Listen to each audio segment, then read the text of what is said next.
Epístola a los Gálatas, capítulo 5. Hoy estaremos con una temática bastante profunda. Qué hermoso ha sido esta meditación de tan especial libro.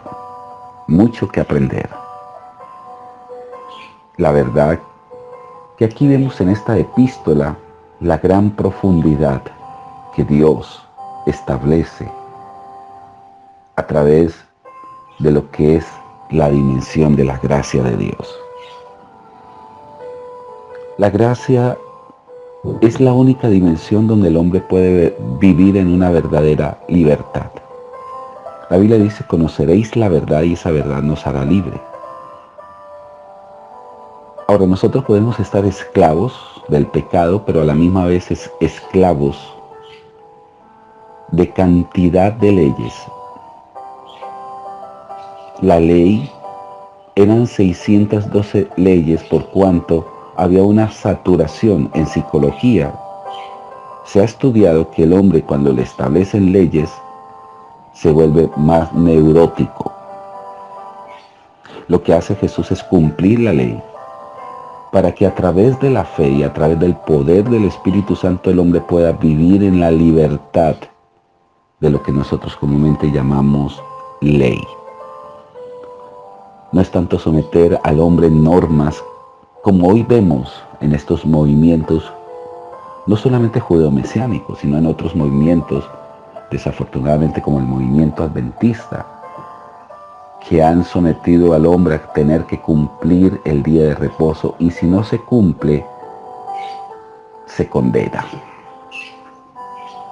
Estar pues firmes en la libertad con que Cristo nos hizo libre. Ese era el estado inicial en el hombre cuando fue creado. Y no estéis otra vez sujetos al yugo de la esclavitud. Aquí yo, Pablo, os digo que si os circuncidáis. Ahora, la circuncisión hizo parte de la dispensación de la promesa con Abraham, pero fue sometido a la ley y la ley la volvió sumamente estricta. Aún más, si una persona no se circuncidaba, era apedreado, era muerto.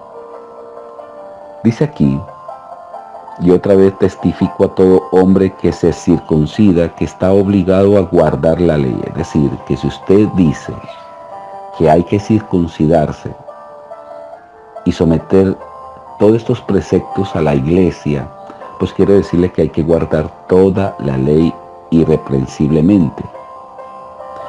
Dice aquí del verso 4: de Cristo os desligasteis, los que por la ley os se tratan de justificar.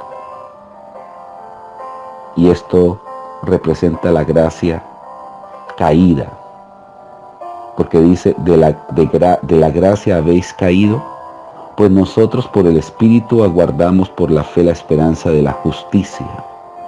Porque en Cristo Jesús ni la circuncisión vale algo, ni la incircuncisión, sino la fe que obra por el amor. Y qué especial palabra: la fe que obra por el amor.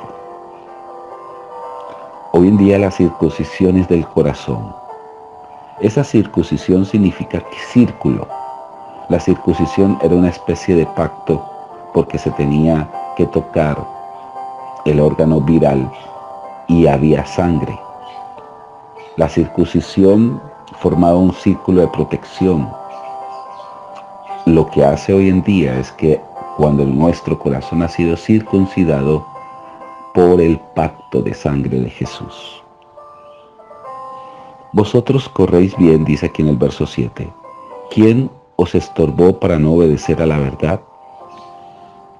Esta persuasión no procede de aquel que os llama. Un poco de levadura leuda toda la masa. Es decir, que nosotros no podemos mezclarle a la gracia de Dios el concepto de la ley. Todo lo que nosotros tratemos de hacer humanamente siempre va a desacreditar la gracia de Dios. Porque la obra de Jesús, su obediencia fue perfecta. Lo que Dios exige es la fe en lo que Jesús hizo.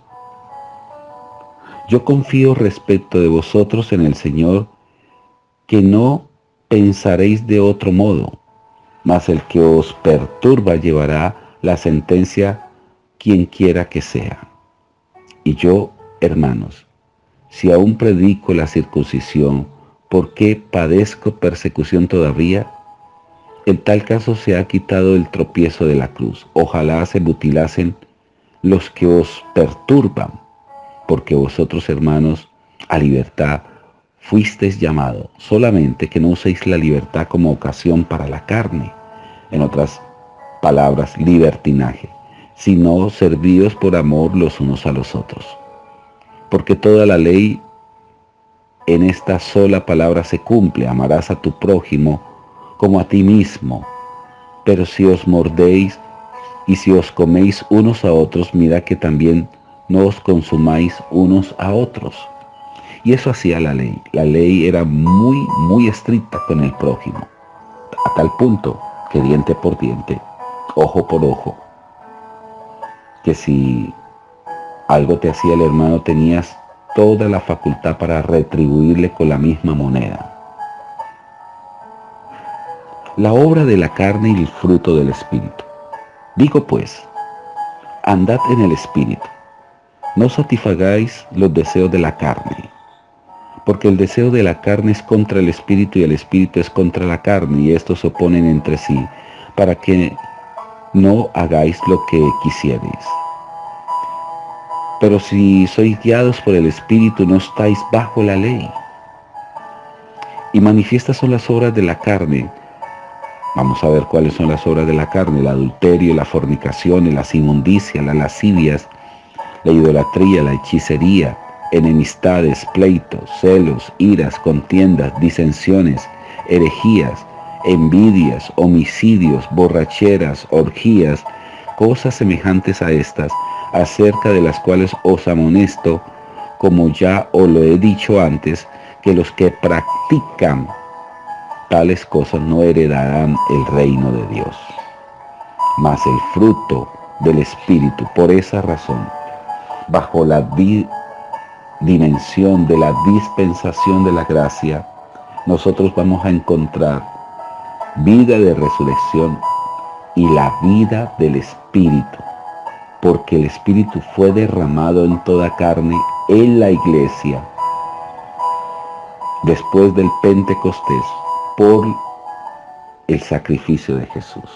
Este sacrificio trajo un evangelio diferente, mucho más poderoso, que tiene que ver con resurrección y que tiene que ver con vida del Espíritu. Por eso nosotros estamos en el tiempo del Espíritu. El Espíritu Santo es el que convence, el Espíritu Santo es el que liberta, el Espíritu Santo es el que redarguye, el que enseña. Tenemos que aprender a orar en el Espíritu. El Espíritu Santo nos ha dado dones, por eso se llaman los dones del Espíritu.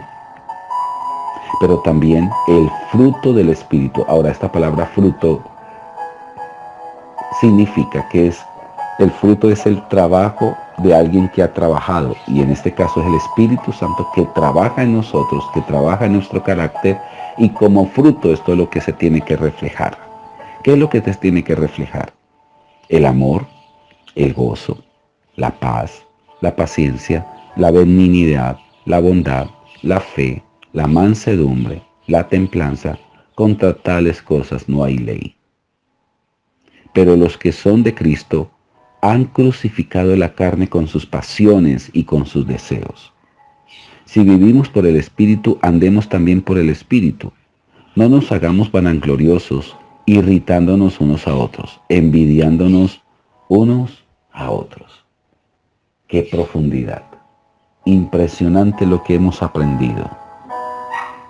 ¡Qué gran dimensión vive la iglesia y que nosotros podemos desconocer!